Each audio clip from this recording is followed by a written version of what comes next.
Are you looking for new books to read? Do you like finding a new special author?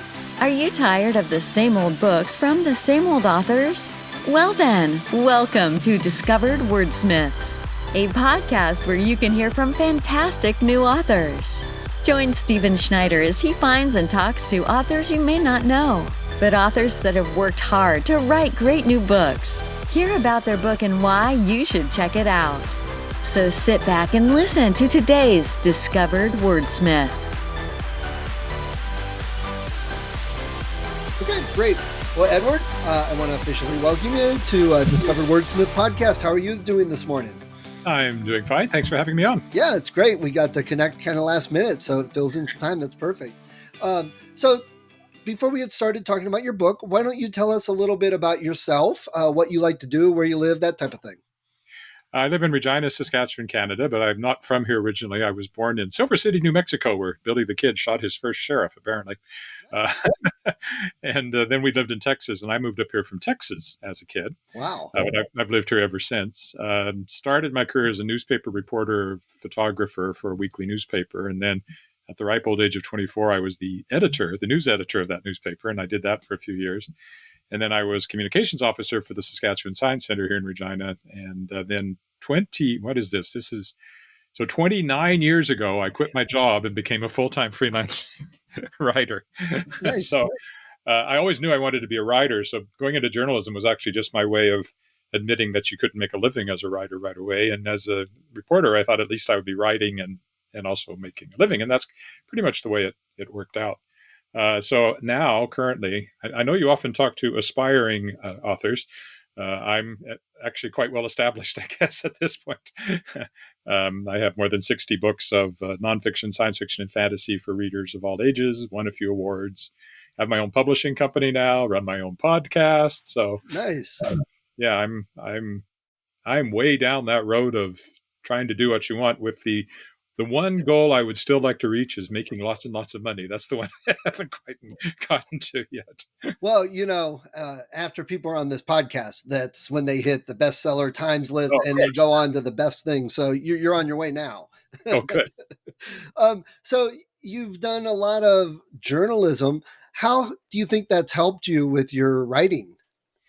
I think one of the great things about, especially at a weekly newspaper, was that we did everything. So in a week, I would write all kinds of news stories, but I also would interview people and write features. I was writing 3 feature stories a week, maybe interviewing different people talking about, whatever. Everybody from televangelists to Everest mountain climbers to politicians, And I think the other great thing about that was that you just had to write, right? The newspaper came out on Wednesday and you had to have your stories done on Tuesday or Monday or whenever. And you couldn't just say, well, I don't feel like writing. You had to write. And the one thing I have, and I think it's partly from that, is if I sit down at a keyboard, I procrastinate because everybody does, but it's not writer's block. I can always write. If I just start my fingers moving, I can write. And I think that was partly that discipline that came out of there. And the other great thing about journalism is that you talk to so many, as I said, you talk to so many different people, you learn so many different things. A good journalist knows that he doesn't know a lot about anything and asks the questions to try to learn so that he can then convey that information to readers who also don't know anything about the topic. So it's a great self-education program, assuming that you're doing it to find out, what people really know and not trying to impose your own ideas, which unfortunately I think happens a lot in journalism these days. But yeah. My newspaper, my journalism professor was an old Chicago newspaper guy in the 40s. He was working in newspapers in Chicago. So he came from a different era for sure. Yeah, definitely. But I like that too, because you kind of, I do a lot with computers, and sometimes it's good learning programming to go back to a generation or two and get where that's coming from, the basics. Because some of the stuff now, it's so easy, you get bad habits or you learn things incorrectly and it actually makes it take longer. I can imagine journalism can be the same way. When all you have is a notepad and a typewriter, it's different than the internet and a word processor. Yeah. So different habits, different skills. I think that could be beneficial. You had to ask questions, that's for sure. Right. It's not like, oh, I'll Google that later and then trust it's the right information. Yeah, So, it's been a long time since I did journalism, so I don't even know what it's like to do it now. And that yeah. was in the 80s when I was doing it. So Okay. So you lived basically in the desert in Texas and then moved to Canada. So I it wasn't imagine the that, desert. It wasn't the desert. It was well, the panhandle. So it's like cotton country. okay. Okay. All right. The landscape doesn't change between here and there. It's all flat. Got it. Got it. But it's definitely different weather. How do you like that? Because right now I live in Northeast Ohio and it's snowing really hard right now, and I love it. I love the snow. So Well, I was a bit disappointed. We moved up in August. And of course, when you're a kid, what do you know? It was 1967. The first thing I hoped when we moved to Canada was that I'd get to go to Montreal Expo 67. And my parents gently explained to me that we were as far away from Montreal here in Regina as we were when we were in Texas. It's pretty much the same distance, 2,000 miles or something. So no, we would not be going to Expo 67. And my other disappointment as an 8-year-old was I kind of had this image that when we hit the border, there'd be this wall of snow, right? That once you got to Canada, it was snow all the time. And no, it was, of course, summer. And we have, the record temperature here in Saskatchewan for the summer is 114 degrees or something. So there was no snow. right. But there was come winter. And the thing that people kept telling us, oh, if you think this is cold, just wait. When it got to 40 below and they were still saying it, we realized they were kind of pulling our leg a little bit. But you get used to it. And now I do like snow. Well, okay, here it snowed the first time in very early November, and we've had it ever since on the ground. No. And we had a really cold snap over Christmas. But I went out and walked around the lake. The lake downtown here is about 5 kilometers around. I went out and walked around the lake at minus 34 Celsius, which is like minus 30 Fahrenheit. With the wind chill was like minus 47 Celsius, which is 50 something Fahrenheit. And I went and walked around the lake. So you get used to it. Well, see, I would love that because honestly, I lived in San Diego for a while, which is really boring weather. It's the same Yeah, I've all been there, the yeah. time. I actually have an aunt there. So. Yeah. So when we don't have snow, especially in December, I mean, it's Christmas, So I think I'd enjoy that at least some of the time.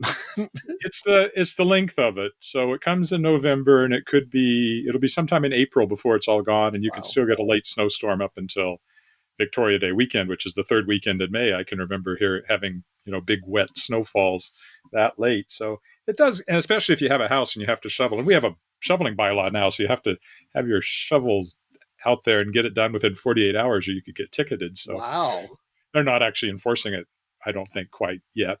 It's more of an informational year, but that's what the bylaw actually says. Yeah. Well, if nothing else, if there's lots of snow on the ground and it's bitter cold, lots of good time for writing. So yeah. There's another thing to help force you into the writing. I guess so, yeah. So there's one argument why there are so many writers from Saskatchewan, because the population is about 1 million. And we've got one of the most active, the Saskatchewan Writers Guild is one of the most active writer organizations in Canada. And the argument is that there's been nothing else to do here in the wintertime, which isn't true, but that is the cliche. Right. I love that. And you always think differently of other countries because you only see it through a small lens in movies or news or whatever, So it's interesting to go to another place and actually experience it.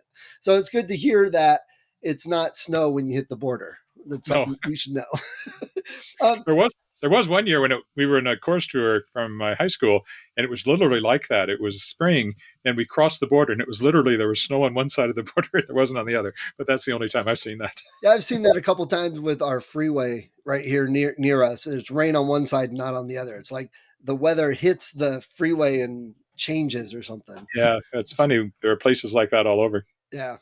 So when you originally began writing, what spurred you to want to start? Why did you want to write? And you've been writing your whole life. I wanted to write because I was a reader. I was a huge reader. I learned to read in kindergarten, actually. Our teacher taught us, the sounds associated with the letters, phonics, and I taught myself to read from that. So by the time I got to grade 1, I could read. They actually skipped me straight into grade 2, which also contributed to my being a reader because I was always like a year and a half younger than everybody else in my class. And sports was never a thing for me. I think it may have been partly because I was, a year and a half younger than all the other guys who were running over me on the football field and things like that. So, although I did play football because I did get size later, but So it was reading, and I had two older brothers, and they read science fiction. So there was science fiction around the house. So that's what I gravitated to very early on. And I wrote my first short story when I was 11 years old. It was just something to do in a rainy day. And it was called Castor Glass Hypership Test Pilot, which pretty much shows you where my brain was at age 11, heavily influenced by Heinlein and Andre Norton and Arthur C. Clarke and Isaac Asimov, the big writers of the day. And I enjoyed writing that story. And I had a junior high teacher, I guess it was. I was 11, which would have put me in grade 8 because, again, having skipped a year. And he took my short story and he did a proper critique of it. He said, I don't understand why your characters did this, and this didn't make sense to me. And I've credited him ever since with kind of giving me that little spur to keep going and to start to do better. And in fact, I dedicated The City Born, a novel that came out a few years ago, to him. Tony Tunbridge was his name. And so I kept writing all through high school. I wrote longer and longer stuff. I wrote 3 novels in high school. So nice. I decided pretty early on that writing was what I really wanted to do. And it was basically because I wanted to tell stories that readers would appreciate and enjoy as much as the stories that I had read and enjoyed as a reader. Nice. Wow. 3 in high school. I know I talked to one girl who's 10 and wrote a picture book. So I like hearing when kids are young. I actually have them right here. Let's see. Is this the first one? Well, that one doesn't have a cover anymore. But here's an example. They all look like this. I learned to type. I was my fastest typer, and they're all in red binders like this, all ready typed up on our little portable typewriter. Yeah. Wow. And in fact, I started scanning it on the thought that I would put out just an ebook of Slavers of Thok, which was my magnum opus in high school. But I'm afraid if I do, it'll sell better than my grown-up stuff, and that would be really... And then you'll be in trouble. You have to go back, time travel back to high school. Yeah, exactly. So tell us about your current book, but also, mention your other books and series. Tell us about what you have written. Give us the name and what it's about. Well, I can't list everything I've written, but my main publisher is Daw Books in New York, one of the major science fiction and fantasy publishers. Yes. My most recent thing for them was a 3-book series. I hoped it would be longer, but it's 3 books called World Shapers. And I may continue to write it and publish it myself, which was a lot of fun. It was complicated to explain, but look up World Shaper, Master of the World, and the Moonlit World. And it's basically in a labyrinth of shaped worlds where people from our world have made worlds as they would like them to be, sort of like writers living inside their own worlds. And my main character is traveling from world to world and has to find the shaper of each world and gather the knowledge of the making of that world and carry it all to a central mysterious figure at the center of this labyrinth to try to save it all from destruction. There's an adversary who's coming through and messing everything up and wants to hunt down this person at the center. And it's a lot of fun to write because every book is different. The first one was set in a version of our world, but it wasn't quite our world. Lacrosse was the big professional sport, and there's instead of the White House, the president lives in the Emerald Palace and things like that. And then in the second book, the Master of the World was based on Jules Verne, so it's all steampunk and weird submarines and flying machines and things like that. And then the Moonlit World was, the short version of it is werewolves and peasants and vampires, oh my, because it's a gothic kind of an adventure. And the next one, which is planned, but I haven't written yet, will be set in a kind of a film noir world with gangsters and Humphrey Bogart type stuff. So sounds like right up my alley. The setup was that I could write any story in any world I wanted using this framework.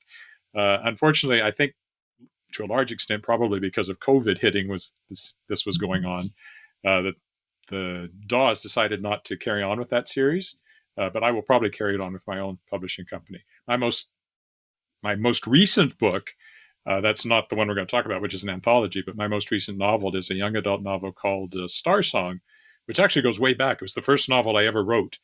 And over the years, it's come close to being published a few times. In fact, it was almost published 1994 or something like that. The editor said, I was ready to make an offer on it, but the publisher died. His son took over, and the son said, well, we're not publishing that creepy science fiction stuff anymore. And that was it. And I never found a home for it. And now it's come out in the new edition. I don't have a copy of it handy at the moment. And then the next thing coming out from DAW, though, from my main publisher, will be a humorous space opera called The Tangled Stars. Um, one of the main characters is a genetically uplifted talking cat, so that gives you some idea of what kind of story it is. He becomes captain of the starship at one point, so I'm having a Nice. lot of fun with that one. That sounds good. That'll be out this fall, I believe.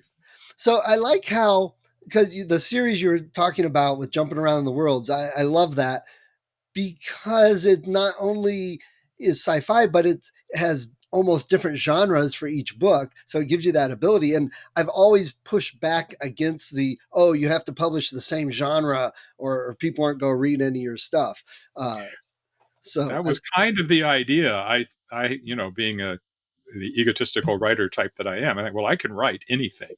And this framework would let me write anything, yet still within, a science fictional framework, but it would be an example of, so I've had my vampire story now and steampunk story. And the first one was basically urban fantasy because it was set in a world very much like ours. And although it does have a science fiction backstory, it's about aliens and super technology, the feel of the story is like a portal fantasy because you're going through these magic portals from world to world.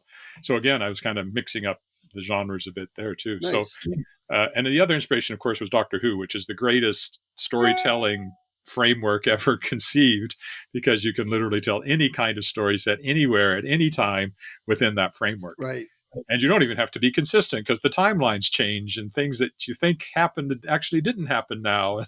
Yeah, it drives me crazy with people that start arguing about Doctor Who canon. And I'm like, seriously? There's no canon there. Yeah, it's 50 some years now or something. And who's really going to catch all of that? So you'd have to be really slightly insane to try to make it. There you go. That's a great. And so the series that DAW was publishing, I'm sure has fans and readers, but they don't want to publish it anymore. And you're able to do it on your own. That's the great benefit of the world we live in now, is you can continue that for the readers that want that instead of it just disappearing from the world. I love that. Yeah, and I started the publishing company. It's called Shadowpaw Press. It's named after our cat, who, oddly enough, is also the model for the aforementioned cat in the upcoming book. And I started it with two projects in mind. One was a collection of my short fiction called Paths to the Stars, which was the first book I published. And then the second one wasn't me at all. It's the First World War memoirs of my wife's grandfather. He wrote them late in life, and I brought them out in a little book called One Lucky Devil. And but I could never have done that a few years ago, right? And this new publishing landscape enabled me to find a way to bring books out that I couldn't get out any other way, but I still think they were worth putting out. And that first book, my collection of short stories, it's very hard to find a publisher for short story collections, especially if you're not well known as a short story writer. And I had enough to make a book, but it was going all the way back to when I was 20 years old in order to find enough published stories, because I just don't write that many of them. It was nominated for 2 book awards here in Saskatchewan. So, it wasn't that I was putting out something that didn't deserve to be published, I felt. And I've continued to do that now with Shadowpaw Press. A lot of it has been books that have been orphaned by other publishers. I have a 5-book young adult series.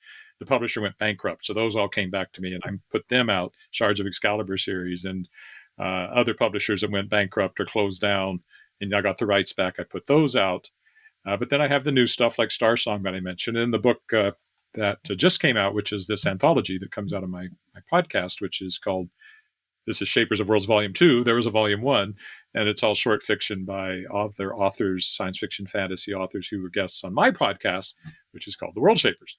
And so Shadowpaw Press and it's expanding. I'm actually publishing books by 2 other authors. I've contracted to do that this year and see if I can expand into being more of a traditional publisher where I publish other authors' work. We'll see how that goes. Nice.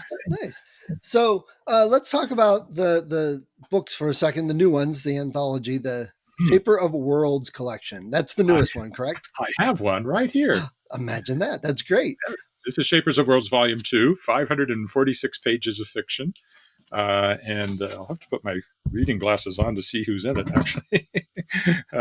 So there's new fiction. You'll recognize some of these names. by Kelly Armstrong, Marie Brennan, Helen Dale, Candace Jane Dorsey, Lisa Foyles, Susan Forrest, James Allen Gardner, Matthew Hughes, Helly Kennedy, Lisa Kessler, Adria Laycraft, Ira Naiman, Garth Nix, Tim Pratt, Edward Savio, Brian Thomas Schmidt, Jeremy Shaw, and some guy named Edward Willett. And then there's reprints from Jeffrey A. Carver, Barbara Hambley, Nancy Kress, David D. Levine, S.M. Sterling, and Carrie Vaughn. Wow. So that's that one. And the first one had, which is over here, actually, Shapers of World Volume 1, had some of my first year guests on it. It had a little less original fiction, but it had news stories from Shannon McGuire, Tanya Huff, David Weber, Ellie Modisett Jr., DJ Butler, Christopher Rocchio, John C. Wright, Shelley Adina, and me, and stories from John Scalzi, David Brin, Joe Haldeman. If you had told me as a teenager I'd be publishing Joe Haldeman.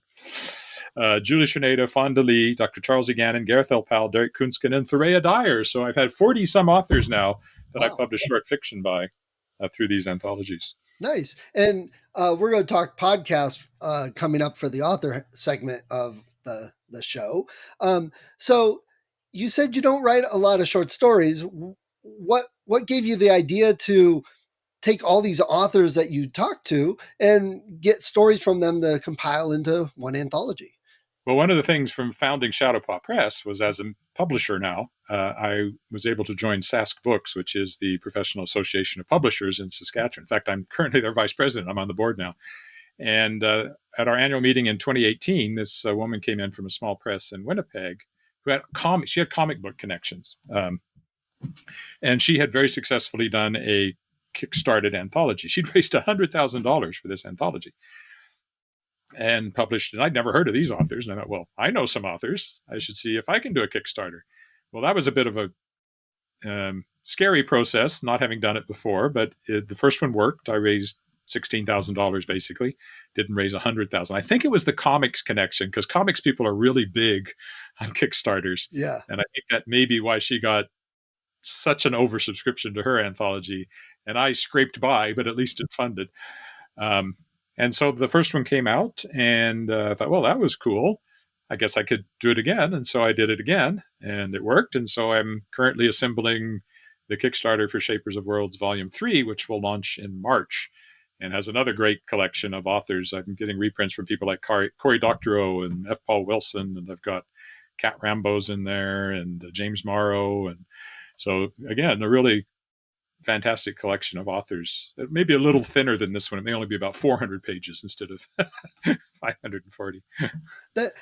I love you just mentioned F. Paul Wilson, because I do a geek podcast with a friend of mine, and he was just talking about Repairman Jack from F. Paul Wilson, and that was on there. So yeah, he was a guest. Well, again, this would have been in my third year. I'm well into my fourth year of guests now. I'm already thinking, next year there'll be hopefully a volume 4. Yeah, he was a great guy to talk to too. And they're all sci-fi-ish stories? My focus is entirely on talking to science fiction and fantasy authors, horror authors in the fantastical realm, on my podcast. And so that's what the anthologies are. They don't have a theme like a lot of anthologies do, where it's all about, what if Hitler had won the Second World War, that kind of theme. It's more of I call it an author showcase, or a cabinet of curiosities. It's whatever the authors want to provide that they feel will showcase them, or a story that they would really like to write and get out there. I've only rejected one story, and that was because it would have pushed me way past the kind of PG-13 I was looking for. This one would have put me into the X somewhere, I think. So I said, could you send me something not quite so much like that? And she did, and it was fine. Right. Yeah, I agree. I kind of like that PG sci-fi, some of the newer stuff that tries to get a little grittier or whatever, isn't it? But then again, like you said, Doctor Who, Star Trek, I'm from that same era, watching those shows in the 60s, 70s. So that probably influences my thinking a lot for sci-fi. Well, and I also want the anthologies to be gateway drugs, if you like, for younger readers. Right. As anthologies certainly were for me. I mean, I devoured all kinds of short story collections and anthologies when I was getting into reading science fiction. I have a couple of them back there on my shelf, really old ones from the 50s, a 2-volume set called Adventures in Space and Time, I think, or something like that, with some really great old stories in it. And I would, And while I realize that teenagers are perfectly capable of reading X and R-rated stuff and have been known to do so, I would still prefer that you get a differing level of comfort, and I would like this to be accessible to younger Right. readers, school libraries, that kind of thing. Nice.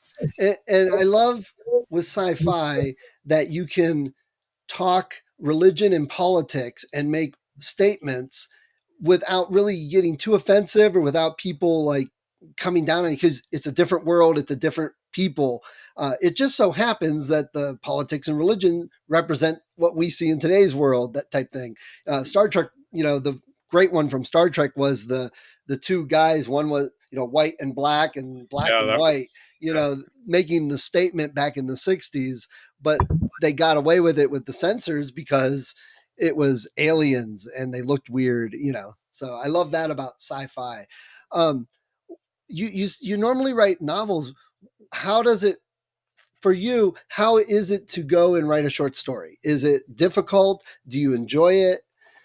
I enjoy it. I just don't tend to think in short story terms. When I get ideas, they tend to quickly blossom into something that would make a novel.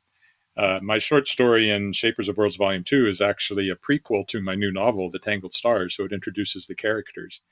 And it's actually, a lot of it is verbatim from what's in the novel when I got to that point in the novel and I was providing backstory. And then when I was coming time to write a short story, I thought, well, first of all, it'd be nice to promote the novel in the anthology. But second, I thought, well, that's actually a short story on its own, how these characters met and rescued this cat from the terrorists who were planning to use him as a walking bomb. That's the premise of the short story on Luna. And so I just took the chunk that I had from the novel and I was able to then carry on with it and make it into a short story. Sometimes I'll get a shorter idea. It just doesn't happen very often, and I just don't think in terms of short story. I think that's true of a lot of authors. There's some authors who pretty much only write short stories, and some authors who only write novels, and some who cross over. But I think most of us have kind of a length we tend toward. Right. And for me, a short story just quickly expands out, and anytime I write a short story I can think, there's actually a novel hiding in there.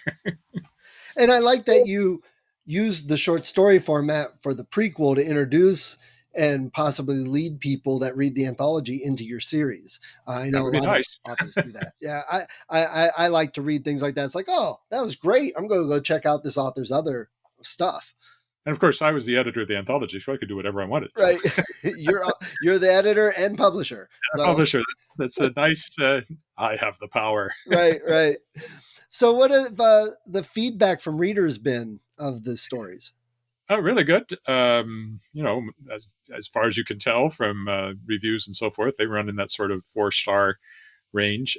Anthologies are always interesting in reviews because people will say, well, I didn't like all the stories. And yeah, of course you didn't. And there's a huge variety. I mean, they go from YA fantasy to cyberpunk to hard SF. It's everything's in there. So of course you're not going to like all the stories. And I think when reviewers will sometimes then they mark the book down because, well, there were some stories they didn't like. Well, you're never going to get an anthology where you like every single story. But it seems to, people seem to like it, and the backers seem to be pleased with what they backed and helped make happen. And I think a lot of them came back for the second anthology, and I hope a lot of them come back for the third Kickstarter I'll be starting up here shortly. And like you said, a lot of people have different opinions and feelings. It's funny because you'll read one review that says, oh, writer X, that story sucked, I never want to read anything theirs. The very next review, man, writer X was the best, I bought all their stuff and read it in a weekend. You get the total difference. Yeah, reviews are, I mean, you go on there and you'll see how many 1-star reviews Shakespeare gets, because you can't please everybody. Right, so. Exactly. So you've got multiple books and series out. And I know the anthology is lots of different authors, but some of your stuff, the latest ones, would you rather have, if you had a choice, would you rather turn your books into movies or TV shows? Oh, well, a TV show offers you the space in which to do a more thorough adaptation of the book. So if what I really wanted to see was the book on screen, most especially the world shapers. And there was some effort. I had somebody out there who was convinced she was going to be able to, get a Netflix deal or something with the world shapers. Hasn't happened, as it usually doesn't when you get that kind of excitement over something. But that one, I certainly think, could have made an episodic television series because of the moving from world to world. Think Quantum Leap, or I was just going to say that. which they're remaking, apparently. Yeah.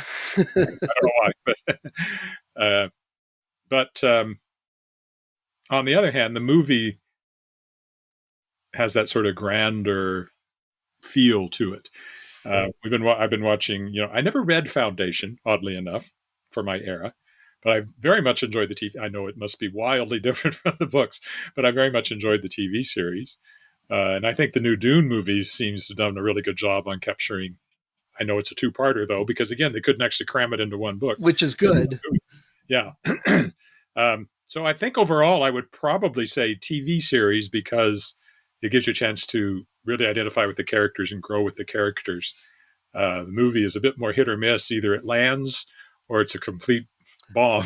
Right. And if it bombs, you may never want another one of your books. So I think TV series is the way I would go. And I think the thinking, depending on how much money they offered, then that's how I'd actually make the decision. Right.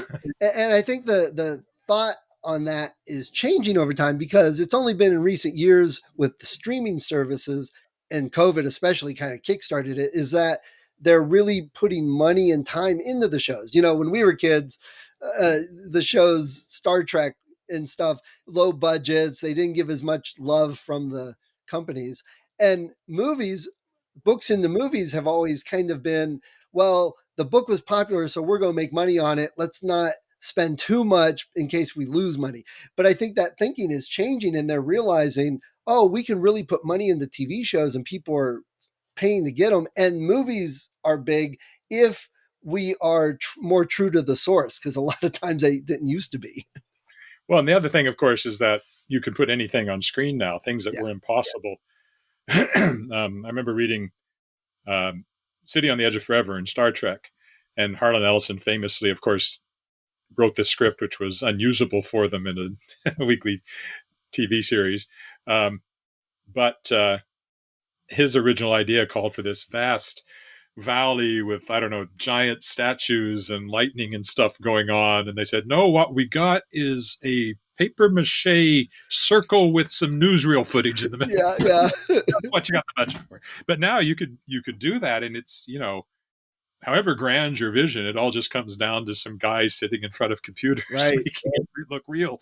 And that's one reason I think we're in a golden age of science fiction and fantasy. Yes. The other series I always go to is The Expanse, which I just love.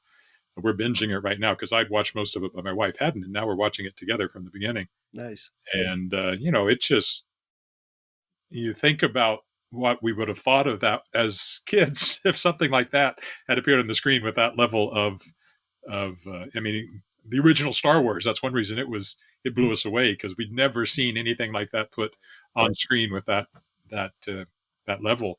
Absolutely. And now anybody can do it. Yep, absolutely. In fact, I made that comment when I saw Lord of the Rings and all the goblins were crawling down the columns and swarming. And I'm like, now they can do anything on screen, And one quick comment on Quantum Leap. Personally, we're on video and I'm spilling coffee down, my friend. Oh, that's fine. Personally, I love Quantum Leap, and I really don't want to see a show unless they get Nathan Fillion and Alan Tudyk. That's the only two people I can imagine in those parts, but that's me. You could get Scott Bakula back. He's not dead, He's not, but I don't know if he'd work as well as Al. No, maybe not. So, all right. So your books, I assume we can get them on Amazon and everywhere else. Do you have websites and places people can go find more info? I have websites. My main website is edwardwillett.com, 2 T's on Willett, Willett. I'm on Twitter at @ewillett. I'm on Instagram at Edward Willett Author. And I have a YouTube channel, Edward Willett, where I do almost daily walks, actually live streamed walks. It's actually what I put a lot of on there. So it's kind of like a vlog. I talk about my writing, but I'm also walking around Regina and showing people. When I walked around the lake and it was 35 below, it was a live streamed walk. So that's the main for me. Then the publishing company has shadowpawpress.com, and you can download ebooks directly from it or order print books. And it's also on Twitter at shadowpawpress. It's on Instagram at shadowpawpress. That one has the same URL for everything, the same name, but somehow my own, I got Edward Willett, Willett, Edward Willett author. I don't know. Those are kind of the main ones. And then, of course, the podcast is the World Shapers, and worldshapers.com is its website. And then again, just the World Shapers on the other site. Nice. So when you're walking around and it's -39, that cold, you don't have to like take your words and thaw them out before we can hear them, right? No, it can. I mean, I'm wearing a scarf and I've got a toque down to here, and then I've got a hood up, so there's only this much exposed skin, basically. And so I might sound a little muffled, but the words themselves are kept warm behind my scarf. So. Right. Okay, well, we've already kind of talked about some of your favorite books and authors. Do you have any others to mention that you haven't already? Well, I mean, I come from the era when it was, the ones that I've already mentioned, basically. Right. And of course, Tolkien and C.S. Lewis, the kind of the obvious ones. And these days, I don't read as much as I did as a kid. Or I read just as much, but I'm spending way too much time reading stuff on the internet, which really annoys me. I'm currently reading Six of Crows because my daughter's a big reader, and we watched Shadow and Bone, and both of us were way more interested in the gangster characters than we were in the main story, which I thought was kind of so I'm reading Six of Crows, which is the sort of the gang from I don't know if you saw the series or not. The gang not yet. It's on my list. So I sometimes read stories that she recommends to me now, which is interesting. Nice. Yeah. All right. So before we move on to some author stuff, Edward, tell everybody one last time why they should go out and buy this anthology. This anthology contains stories by not only some of the best-known, internationally best-selling authors out there, like Garth Nix, but also by newer authors that you may not know, but who are going to be big, or at least deserve the attention, whether they ever make it to that level or not. So it's a mixture of newer authors. Some are out of left field, like Kelly Kennedy, who's a historian here, writes orphan black novelizations. That's kind of where she comes from. Lisa Foyles, who has a story in here, is best known as an actress who is on one of the Nickelodeon shows, which I can't remember the name of off the top of my head. So it's a mixture of people. You've got big names. So it's an opportunity to really encounter a lot of writers, some of which you'll know, some of which you won't, all of which who are presenting you with a story that they really think showcases their storytelling and what they can do. Nice. Great. It sounds a lot like, what was that? Was it Orson Scott Card had the series Writers of the Future? Or who was that? No, that's L. Ron Hubbard. Oh, right. L. Ron Hubbard's. Yeah. The Scientology guy. Yeah. There's like 50, 60, whatever anthologies each year came out with something. So the difference here, of course, is that all of these were guests on my podcast. So the other nice thing about this is if you read a short story in there that you really like, you can go over to the podcast and listen to an hour-long interview with that author talking about their creative process and how they got into writing and all of that kind of stuff. So it's a really nice cross-fertilization going on there. Right. I love that, different media and easily finding out about the other authors. That's great. Edward, thanks for sharing all the books. I appreciate that. It definitely fits right up my realm because, I don't have 500 books already to read. So... Well, I've only got about 20 novels, so, it'll just be a little blip on top of all of that. So. Right. Well, if the snow keeps up, I might not have much else to do. So.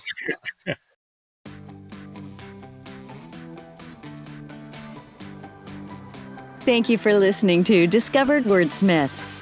Come back next week and listen to another author discuss the road they've traveled, and maybe, sometime in the near future, it might be you.